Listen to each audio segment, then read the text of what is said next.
D'Ishmael dans la suite des Shiurim sur Shulchan Aruch, Mishnah Berurah sur Siman Het. Nous sommes arrivés au Seif He. Im ne'enas velo kara kriyat shema ערבית עד שעלה עמוד השחר, כיוון שעדיין לא נצחמה, קורא קריאת שמע ויוצא בידי חובת קריאת שמע ערבית. ואם היה עמוס באותה שעה לצאת לדרך מכל גלודי חיה וליסטים, לא יקרא אז קריאת שמע פעם שנית לצאת בידי חובת קריאת שמע של יום, שמאחר שעשה לאותה שעה לילה, אי אפשר לחזור ולעשותה היום.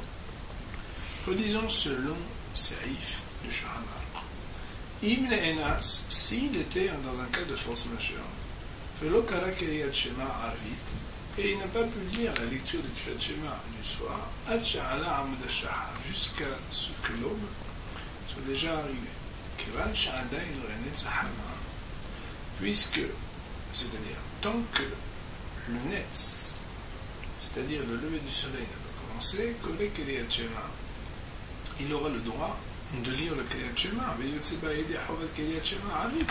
et en cela est acquitté de l'obligation du Kriyat Shema de la nuit. Mais s'il était dans un cas de force majeure double à ce moment-là, où il devait prendre le chemin dans un endroit qui était un endroit dangereux par rapport à des rangées, par exemple, de gens, je ne sais pas, par exemple, si des bêtes sauvages, des brigands, une espèce de douane. Alors il ne pourra pas au même moment dire une deuxième fois le Kriyat Shema, la tête par Kriyat Shema Shel Yom, pour être acquitté de l'obligation d'avoir lu le Kriyat Shema du matin. Pourquoi? Car à partir du moment où il a considéré, où il a transformé ce temps-là en un temps de nuit, puisqu'il a voulu être acquitté de l'obligation du Kriyat Shema de la nuit passée en lisant avant le netz du matin, étant donné que par son Kriyat Shema qu'il a voulu faire pour être yotze le Kriyat Shema de la nuit, il a transformé, en tout cas il a considéré comme la nuit, il n'est pas possible au même moment que ce soit et le jour et la nuit, c'est-à-dire de retransformer ce temps en un temps qui est considéré comme le jour. Voilà donc les mots du Shulchan Aruch. Il est marqué dans Mishnah Berurah, Seif E, Seif Katan Kaf, Ahama, le lever du soleil, Miktsat Anashim, Yeshelim Beoto Azman. Il y a encore quelques personnes qui dorment à ce moment-là.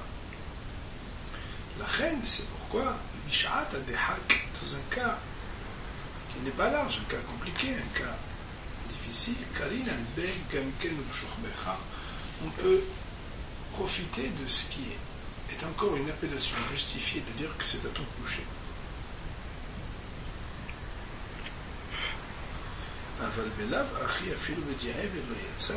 un cas où on n'est pas dans un cas de force majeure, sous-entendu que la personne veut juste prendre son temps, alors même a posteriori il ne serait pas yepsé, c'est-à-dire que c'est uniquement lorsque l'on n'a pas le choix. On nous dit le Mishnah Berurah, c'est Ketan Kafalef, le Ikala. Nous avons dit que dans un cas où on a deux Onassim, et du soir et du matin, à partir du moment où on n'est pas encore au Netzahama, on ne pourra pas lire le Kriyat Shema. Il y en a qui ne sont pas d'accord avec ça, autrement dit, qui vont dire que Béhémet, on pourra le lire.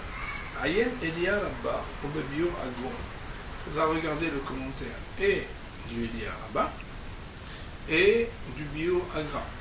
Sous-entendu qu'il y aurait des permissions dans un cas aussi extrême de lire à deux reprises de Kriyat Shema dans un même laps de temps, les deux avant le Netzahama.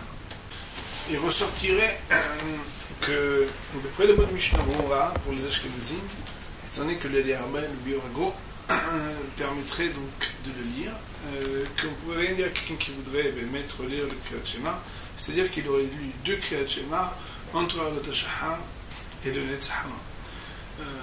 D'après les Sfaradim, étant donné que, d'après le Mechaber, le Meforach, il tranche en disant qu'on ne pourrait pas le lire, alors la Halakha Masih, il ne pourrait pas le lire.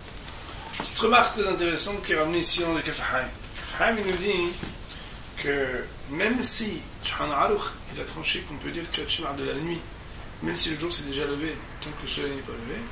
Et il dit s'il y a moins qu'une heure avant que le Netz arrive, il dit on dirait que le Shema Adani, mais sans bénédiction.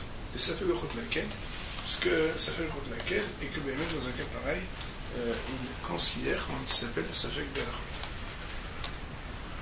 Mais il a posé une question, pourquoi ça s'appelle Safek Berachot laquelle? On a regardé dans Kefahaim, Ot Kefalet, sur le Siman al-Het, qui explique là-bas, qu'en réalité, étant donné qu'il y a une mahloukette de définir c'est quoi le vrai temps de Netzahama, alors, dès lors qu'il y a moins de 1 heure pour arriver à la fin de la sortie du soleil, alors désormais on ne dira déjà plus la bénédiction de Kedat Shema de Ravit, qui normalement aurait dû accompagner en tout la lecture de Kedat Shema, étant donné que possiblement déjà, d'après certaines opinions, on ne devrait déjà plus pouvoir le dire, et donc ça fait Bechot Lak. Dit Mishnah, c'est Ketan Kavbet, chez l'étude deuxième fois, Filou Ahad, Shagi Azman, de Shiatil, et Havelo, et Hukal Ba'amot. Si un bonhomme, par exemple, il a l'habitude de prier très tôt, ça veut dire bien avant le Netzahama, on avait dit que Mirika l'a dit, d'après la stricte loi, on pouvait même lire le Kedat Shema du matin depuis Alot HaShahar. Donc le Marasé est quelqu'un qui a l'habitude de prier très tôt. Et lui, il a lu le Kedat Shema du soir, très tôt après Alot HaShahar. Ça veut dire bien avant Yakir. Est-ce que, puisque je vous rappelle qu'il y a Alot HaShahar, après il y a Yakir, après il y a Netzahama. S'il avait lu le premier des deux Kedat Shema, c'est le Kedat Shema pour la nuit, après Alot HaShahar, mais avant Yakir, est-ce qu'il pourra lire le deuxième après Yakir? Il nous dit Mishnah, même si il attendrait, ou bien le maïsé, si arrivait le temps de Yakir, malgré tout, il ne pourra pas lire le deuxième Kedat Shema. Pourquoi? Parce que ce laps de temps défini avant le Netzahama, s'il est nuit, il n'est pas jour, s'il est jour, il n'est pas nuit. Ça paraît absolument clair et simple. Marqué c'est Ketan Kav Gimel, et la Rasotayim, et la Yamtin, ou là il se démène donc, Nikarotal Bizmana, qui est Khata.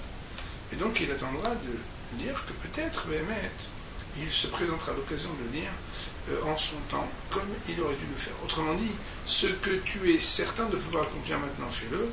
Ce que tu penses ne pas pouvoir accomplir, eh bien, tu en fais le choix de préférer ce que tu es sûr de pouvoir accomplir. Et après, celui qui veut accomplir les misotes, souvent il lui donne une aide qui paraissait impensable et inattendue. Pour le Saïf, on va dire Baruch Adonai Olam, Amen.